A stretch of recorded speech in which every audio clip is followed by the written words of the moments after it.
Welcome my friends. Today we discuss about NEET. जैसे कि अभी नीट की डेट डिक्लेयर हो चुकी है, तो आज हम नीट के बारे में पूरी इन्फॉर्मेशन यहाँ पर लेने की पूरी कोशिश करेंगे। नाउ, अभी जो एनटीए हमारी जो नीट की जो एग्ज़ाम लेती है, उस जो बोर्ड है उसे एनटीए कहते हैं, नेशनल टेस्ट एजेंसी। हमारे इंडिया में नीट, जेडबली, ये सारी जो एग्ज़ाम होती है ये एनटीए के थ्रू होती है। एनटीए इसके लिए जवाबदार होती है। नाउ, एनटीए जो नीट की एग्ज़ाम लेती है, तो हम नीट यूजी की बात करने वाले हैं। देखो, नीट तीन तरह के एग्ज़ाम है, नीट में भी तीन टाइप है। सबसे पहले आप जो देने वाले हो after twelfth, this is the NEET UG. यहाँ पर एक होता है नीट यूजी अंडर ग्रेजुएट, फिर एक होता है नीट पीजी पोस्ट ग्रेजुएट, और तीसरा होता है नीट सुपर स्पेशलिस्ट एसएस।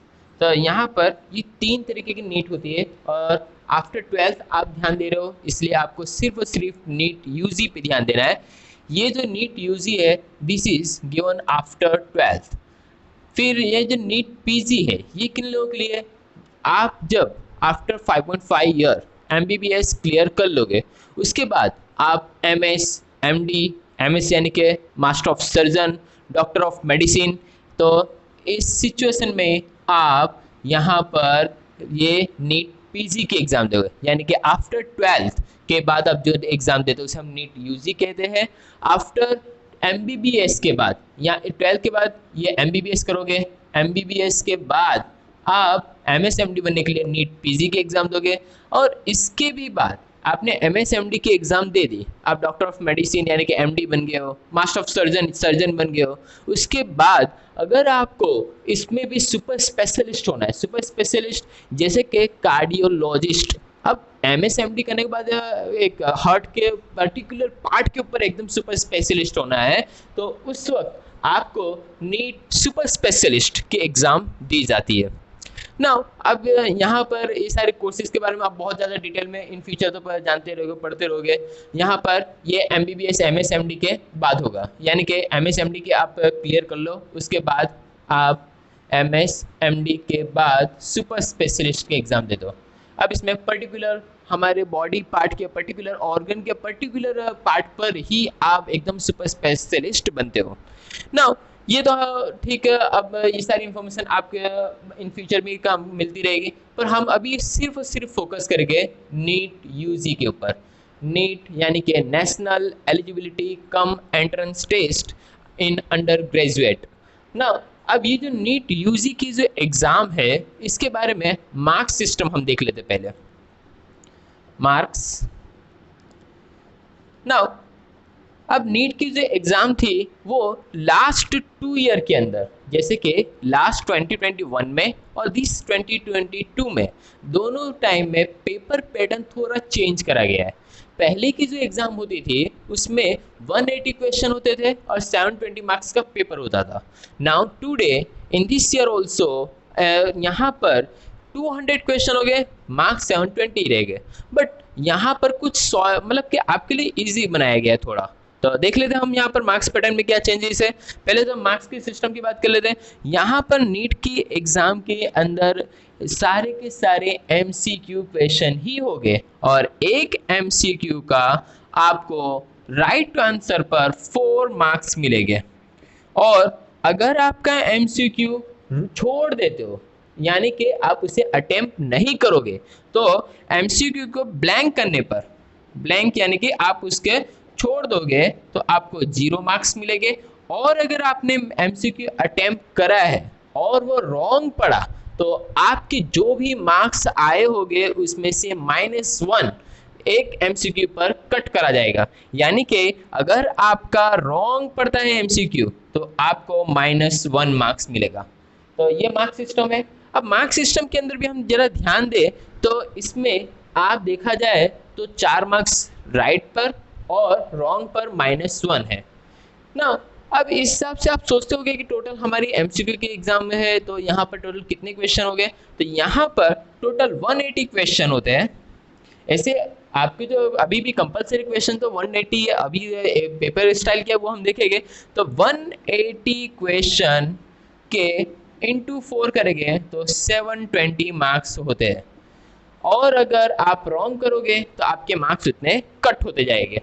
अगर हम यहाँ पे सोचे कि क्या इसमें माइनस सिस्टम, माइनस में किसी का मार्क्स आता है, तो पॉसिबल है कि वो आ सकता है। कितने इसमें ये नीट के एग्जाम की रेंज कितनी है मार्क्स सिस्टम की, तो -180 टू 720 इनके बीच में मार्क्स आएगा। आपका मार्क्स इतने के बीच में आएगा, -180 टू 720 मार्क्स। ना अब ये -180 अभी तक हमारे यहाँ किसी भी हिस्ट्री में अभी तक एननीट में किसी को भी इतने लो मार्क्स नहीं मिले, बट ये लोवेस्ट रेंज है। अगर क्या हो कि 180 क्वेश्चन के सारे क्वेश्चन रॉन्ग पड़े तो सभी के अंदर -1 लगता है, तो इस हिसाब से -180 हो जाता है।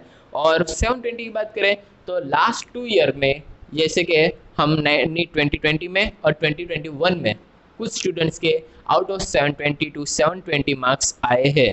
इन फ्यूचर मे बी आप में से कोई ला सके। तो यहाँ पर आप ये मार्क्स सिस्टम है। फिर आपने सोचा और सुना भी होगा कि अगर मार्क्स सिस्टम के अंदर कोई स्टूडेंट है, स्टूडेंट के अंदर मतलब कि एक एमसीक्यू का डिफरेंस आता है, एक एमसीक्यू मतलब कि कोई स्टूडेंट है जिसने पूरे एमसीक्यू अटेम्प्ट करे, यानी कि 100 एमसीक्यू अटेम्प्ट करे और आपने कम करे या तो एक रॉन्ग पड़ जाता है, तो आपका जो डिफरेंस होगा वो 5 मार्क्स का हो जाए। क्यों 5 मार्क्स का? क्योंकि आपका जो 4 मार्क्स तो ये उसको मिला ही होगा, और लास्ट में आपके जो मतलब ये -1 का जो डिफरेंस आता है उसके वजह से 5 मार्क्स का डिफरेंस होता है। उसके बारे में हम डिटेल में नेक्स्ट वीडियो में हम देखेंगे। फिलहाल हम आज जो नीट 2022 की पेपर स्टाइल को हम देखेंगे। तो ये था हमारा मार्क्स सिस्टम। अब हम यहाँ से पेपर स्टाइल के बारे में डिस्कस करने जा रहे हैं। तो now I will be read a bit.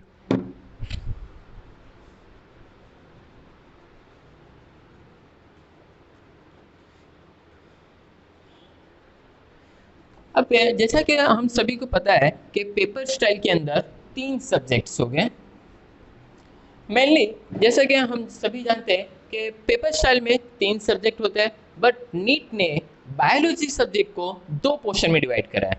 तो सबसे पहले हम यहाँ पर 3 सब्जेक्ट लिखेंगे, फिजिक्स, केमिस्ट्री एंड बायोलॉजी। ना बायोलॉजी के अंदर भी 2 पोर्शन है, बॉटनी एंड जूलॉजी। अब जो physics, chemistry, botany and zoology, इन सभी के अंदर कितने एमसीक्यू हो गए?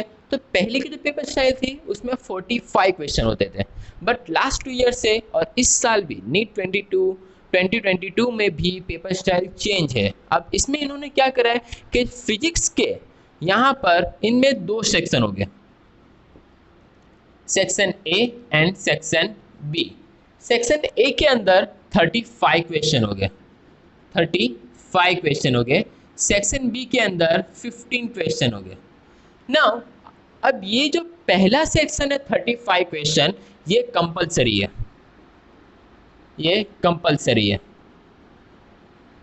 नाउ और यहाँ पर ये जो 15 क्वेश्चन है इसमें से आपको सिर्फ और सिर्फ 10 क्वेश्चन सॉल्व करने हैं। याद रहे, यहाँ पर सिर्फ और सिर्फ आपको 10 क्वेश्चन ही सॉल्व करने हैं। तो यहाँ पर 35 क्वेश्चन है, तो इसका मतलब क्या होगा, यहाँ पे आपको सारे के सारे अटेम्प्ट करने हैं। अगर नहीं आता तो आप छोड़ दीजिए, और आता हो तो उसे अटेम्प्ट करिए, आपको मार्क्स मिल जाएंगे। और यहाँ पे कोई ऑप्शन ऐसा नहीं है, आपको ऐसा नहीं है कि मतलब ये 5 में से कोई 1 करिए या 4 करिए, ऐसा कोई ऑप्शन यहाँ पर नहीं है। सेक्शन ए के अंदर आपको कोई भी ऑप्शन नहीं है, बट सेक्शन बी के अंदर ऑप्शन है। अब यहाँ पर इस चीज़ को ध्यान रखना है कि 15 क्वेश्चन दिए तो इसमें से आपको सिर्फ और सिर्फ 10 क्वेश्चन ही सॉल्व करने हैं, 11वां क्वेश्चन सॉल्व नहीं करना है। बहुत सारे स्टूडेंट्स इसमें मतलब प्रॉब्लम करे थे लास्ट ईयर, आप ये मिस्टेक न करें। अब इसका रीज़न कहता हूँ कि क्यों आपको 11वां क्वेश्चन नहीं करना है। जैसे कि एक एग्जांपल देता हूँ कि ये जो पहला फिजिक्स किसी का आता है, अभी फिर पेपर स्टाइल के अंदर किसी का बायोलॉजी पहले आएगा, किसी का केमिस्ट्री आएगा पहले, किसी का फिजिक्स हो सकता है, ये हो सकता है, ये चेंजेस हो सकता है।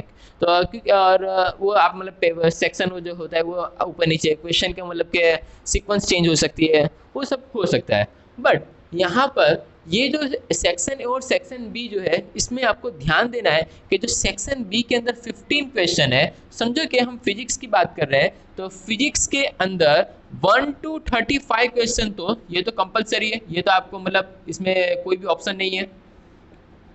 बट 36 to 50 क्वेश्चन, अब यहाँ पर लास्ट तक 45 क्वेश्चन होते थे, इस बार 50 क्वेश्चन हो गए। फिजिक्स के 50 क्वेश्चन हो गए, केमिस्ट्री के 50 और बायोलॉजी के 50, मतलब बायोलॉजी में बॉटनी और जूलॉजी के 50, यानी कि टोटल 200 क्वेश्चन हो गए। अब हुआ क्या कि इसके अंदर फिजिक्स के अंदर आपने जो लास्ट 15 एमसीक्यू है, इस 15 एमसीक्यू में से पहले आपको क्या करना है कि सारे के सारे क्वेश्चन अच्छे से रीड करना है। रीड करने के बाद आपको जो भी क्वेश्चन के आंसर परफेक्ट हो, जिसके भी एमसीक्यू के आंसर परफेक्ट हो, उससे 10 को ही आप मतलब कि समझो कि किसी को 36 नंबर का है, फिर 38 नंबर का है, मुझे समझो कि 36 है किसी को, फिर 38 है, फिर 39, 40, 41, इस तरह के मतलब कि आपके पहले जो 10 एमसीक्यू जो भी एकदम परफेक्ट आते हो उसी को टिक करना है। क्योंकि यहाँ पर एनटीए ने आपको ऐसा कहा है कि यहाँ पर 15 एमसीक्यू के अंदर जो पहले 10 एमसीक्यू टिक हुए रहेंगे, सिर्फ और सिर्फ उन्हें ही चेक करा जाएगा। जैसे कि एक एग्जांपल दो कि आपका 36 नंबर का क्वेश्चन 38 नंबर का क्वेश्चन रॉन्ग है, मतलब कि आपका ये एमसीक्यू रॉन्ग पड़ गया, बट पीछे के आपने बहुत सारे एमसीक्यू और भी दूसरे 2-3 करे जो बिल्कुल राइट है, तो आपने भले बिल्कुल राइट एमसीक्यू बाद में टिक करे होगे, पर पहले 10 की काउंटिंग में अगर वो नहीं आते होंगे तो वो एमसीक्यू चेक नहीं करे जाएंगे। आपके सेक्शन बी के अंदर पहले 10 एमसीक्यू जो भी हो गए, पहले 10 एमसीक्यू जो आपने मतलब टिक करे होगे, सिर्फ और सिर्फ उनको ही यहाँ पर काउंटिंग करी जाएगी। उसके बाद के भले राइट हो या रॉन्ग हो, उसे नहीं काउंट करा जाएगा। तो इसलिए इसमें ध्यान रखिएगा कि सेक्शन बी के अंदर 15 एमसीक्यू टिक करने से पहले आप उसे अच्छे से रीड करिए और उसके बाद उसमें टिक कर दीजिए। तो उसी तरह यहाँ पर केमिस्ट्री के अंदर भी हो गए सेक्शन ए बी, बॉटनी में भी होगा सेक्शन ए बी, और जूलॉजी में भी होगा सेक्शन ए बी, और सभी के अंदर ये चीज़ होगी। 35 + 15, यहाँ पे 35 क्वेश्चन हो गए, यहाँ पे 15 क्वेश्चन हो गए, यहाँ पर 35, 15 क्वेश्चन, यहाँ पे भी 35 क्वेश्चन, और यहाँ पर 15 क्वेश्चन, और ये सभी के अंदर 15 क्वेश्चन आपको 5 क्वेश्चन ऑप्शन में मिलते हैं। 15 क्वेश्चन है, उसमें से सिर्फ और सिर्फ आपको 10 क्वेश्चन इसे यहाँ पे टिक करने हैं, 5 क्वेश्चन ऑप्शन है, इसलिए अच्छे से रीड करके अच्छे से आपको जो पता है कि इसके आंसर आपका 100% ये आ जाता है, उसी को ही सिर्फ टिक करेगा और ये मिस्टेक ना करेगा। इसमें आपके एक तो टाइम मिस्टेक भी है, टाइम का भी प्रॉब्लम आ जाएगा, नहीं तो अगर सब सॉल्व करने जाओगे तो इस चीज़ का ध्यान रखिए। Now third thing, time. अब टाइम तो जैसे कि हम जानते हैं, पहले अभी तक नीट जो टाइम देती थी वो 3 आवर का देती थी। इस साल से नीट ने, एनटीए ने आपको टाइम दिया है 3 hour 20 minute, and it's too good news for you. आपको 3 आवर 20 मिनट का टाइम मिल रहा है, तो ये बहुत ही अच्छी चीज़ है कि मतलब 20 मिनट एक्स्ट्रा मिल रही है। अक्सर क्या होता था कि फिजिक्स के अंदर अक्सर स्टूडेंट्स को पेपर टाइम काफ़ी कम पड़ जाता था, तो वो आपकी प्रॉब्लम यहाँ पर काफ़ी ज़्यादा सॉर्ट आउट हो सकती है। सेकंड थिंग कि यहाँ पर बहुत सारे स्टूडेंट्स की एक और मिस्टेक आ रही है, मिस्टेक्स को हम ध्यान दें तो यहाँ पर कुछ स्टूडेंट क्या करते हैं, पहले पूरा एमसीक्यू जो पेपर रहता है वो मतलब सॉल्व करते जाएंगे, फिर उसमें टिक करेंगे पेपर के अंदर या तो डॉट रखेंगे, फिर लास्ट में पूरी एमओमेट सीट सॉल्व करने मतलब फिल करने जाते हैं। ये बिल्कुल रॉन्ग है। सबसे पहले क्या करना है आपको, आपके हाथ में जैसे ही नीट का पेपर आता है, आपको जैसे ही आपके जो एग्जामिनर्स होते हैं वो आपको कहेंगे यू कैन ओपन योर आपकी जो मतलब के पेपर ओपन कर सकते हो, तो उस वक्त आपको पेपर ओपन करना है और उसके बाद आपको क्वेश्चन नंबर 1 से क्वेश्चन नंबर 200 तक जो भी क्वेश्चन आपको टिक करने हैं वो उसमें, जैसे कि आप हर एक सेक्शन के अंदर 35 क्वेश्चन तो आए गए पहले, तो सेक्शन ई में जो भी क्वेश्चन आए आपको, तो सेक्शन ए के अंदर जो भी क्वेश्चन आपको कंपलसरी अच्छे से आते हैं, आपको पता है इसका राइट आंसर यही है, तो वेट मत करिए, उसको साथ साथ में आपकी ओएमआर सीट में फिल भी कर दीजिए। जैसे कि यहाँ पर 35 क्वेश्चन में आपको समझो कि 20 क्वेश्चन आ गए या 25 क्वेश्चन आ गए, 10 क्वेश्चन आते, जो भी क्वेश्चन है उससे उसी वक्त रीड करने के साथ फिल करते जाइए, इससे आपको फ़ायदा ही होगा लास्ट में। और दूसरा क्वेश्चन सेक्शन बी के अंदर भी आपने देख लिया 10 क्वेश्चन के अंदर आप समझो कि कोई 15 एमसीक्यू है, 15 एमसीक्यू में जनरली 10 एमसीक्यू आपको आ ही जाएंगे, तो 10 एमसीक्यू की जो राइट आंसर है तो उसे टिक कर दीजिए। तो यहाँ पर टिक कर दीजिए, आपकी फिल कर दीजिए ओएमआर सीट में। नहीं तो हर साल कई स्टूडेंट्स की एक प्रॉब्लम क्रिएट हो रही है कि वो मतलब कि एमसीक्यू मतलब लास्ट में एकदम लास्ट मोमेंट में जब फिल करने जाते हैं तो 35 का 36 में फिल हो जाता है, 36 का 37 में फिल हो जाता है, मतलब कि आपको सारी एमसीक्यू की जो लाइनिंग होगी सेम दिखेगी और जल्दबाजी में आपका नंबर सीक्वेंस चेंज हो जाता है और इस एक नंबर के चेंजेस से आपको मार्क्स में काफ़ी ज़्यादा प्रॉब्लम्स क्रिएट होगी और ये प्रॉब्लम क्रिएट ना हो इसीलिए इसका ध्यान रखें कि आप पहले 1 to 200 के क्वेश्चन सभी रीड कर लीजिए और जो भी आता है उसी वक्त फिल कर लीजिए। अब 200 क्वेश्चन में से समझो कि आपको 60-70 क्वेश्चन भी आ गए हैं तो 60-70 क्वेश्चन का बोझ आप पर कम पड़ जाएगा। थर्ड थिंग कि आप यहाँ पर पहले पेपर को हमेशा रीड करिए। जब इसमें बहुत सारे एमसीक्यू ऐसे आएंगे स्पेशली कि फिजिक्स केमिस्ट्री के अंदर कि बायोलॉजी में भी कुछ क्वेश्चन हो सकते हैं कि आपको थोड़ा डायलेमा में डालेंगे, फिजिक्स केमिस्ट्री में तो कैलकुलेशन होगा, बायोलॉजी में भी कैलकुलेशन आ सकता है। तो यहाँ पर कैलकुलेशन वाले में आपके पास इतना टाइम नहीं है अभी, तो आप क्या करोगे पहले कैलकुलेशन वाले के यहाँ पर आप अभी साइड में आपको जो भी मतलब कि इस तरह इंडिकेट करना इस तरह इंडिकेट करके रखिए। ये इंडिकेशन आप पेपर में नहीं कर सकते इसलिए आपको सिर्फ दिखे इस तरह करना है। तो फिर आप क्या करोगे पहले 1 to 200 क्वेश्चन हो जाने के बाद फिर से पेपर स्टार्ट करिए और आपको जो अब डायलेमा वाले उसको अब सॉल्व करने की ट्राई करिए। पहले 200 क्वेश्चन में जो भी पक्का आता था उसको आप फील कर दीजिए। नहीं तो क्या होता है हर साल कि कई बार स्टूडेंट्स पहले 1-2 से स्टार्ट करते हैं और 1 से स्टार्ट करते करते समझो कि वो 150-160 पे पहुंचते हैं, बाकी क्वेश्चन छूट जाते हैं। जब घर पर आते हैं तो देखते हैं कि ये सारे क्वेश्चन तो मुझे पक्का आते थे, इनके आंसर तो मुझे अभी भी एकदम याद है और वो बाकी एमसीक्यू फिल नहीं कर पाया हूँ। तो ये अब जो रह गया वो रह गया, अब ये सीधा सीधा आपका मार्क्स कट हो जाता है। तो इस चीज़ को ध्यान दीजिए कि आप पेपर में पहले रीड कर लीजिए और बाद में ही आप ट्राई करिए कि कुछ सॉल्व करने का। तो यहाँ पर इस चीज़ को ध्यान रखिएगा। और नीट के बारे में मुझे जो समझाना था लगभग समझ चुका है हो गया आप। और आपको कोई भी क्वेश्चन हो तो कमेंट करिए, मैसेज करिए। और यहाँ पर मुझे जो नीट के बारे में जो अभी इस पेपर के रिलेटेड जो कहना था वो कह चुका हूँ।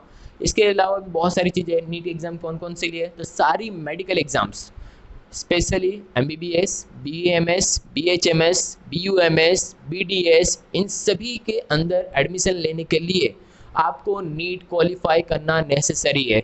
इंक्लूड के आपको अगर फॉरेन में MBBS करना हो, बहुत सारे लोग फिलीपींस और अनदर कंट्रीज़ में MBBS करने जाते हैं, वहाँ पे भी अगर आपको जाना है तो आपको MBBS के लिए नीट यहाँ क्वालिफाई करना होगा। अब MBBS के लिए कट ऑफ मार्क्स क्या है, कितने मार्क्स लाना है, वो हम नेक्स्ट वीडियो इस पर बनाएंगे। आप जो भी क्वेश्चन हो वो आप मुझे कमेंट करें। और यहाँ पर नीट की एग्ज़ाम के लिए आपको प्रैक्टिस घर से करके जानी है MCQ के। नीट की NTA की ऑफिशियल साइट पर ही उसकी OMR सीट मिल जाएगी। अगर नहीं मिलता है तो आप मुझे कमेंट करें, मैं आपको व्हाट्सअप नंबर भी यहाँ पर शेयर करूँगा, उस पर आप मुझे मैसेज करें, मैं आपको फ़ौरन आपको यहाँ पर इसकी OMR सीट PDF फॉर्म में आपको सेंड कर दूंगा। कम से कम 10 OMR सीट की प्रैक्टिस करके जाइए, जैसे कि वहाँ पर आपको नया ना लगे, अब भूल ना हो पाए। तो मिनिमम 10 OMR सीट की प्रैक्टिस करिए। 10 जो भी पहले के पेपर लिए पुराने पेपर लीजिए, फिर नीट की NTA साइट पर और मॉक टेस्ट भी होगी, मॉक टेस्ट लीजिए, तो जैसे कि आप ज़्यादा से ज़्यादा अच्छी मतलब तैयारी कर सकें। तो thank you all of you, bye. My channel को हमारे और आपके प्यार की ज़रूरत है, इसके लिए लाइक एंड शेयर सब्सक्राइब जरूर करिएगा। बाय।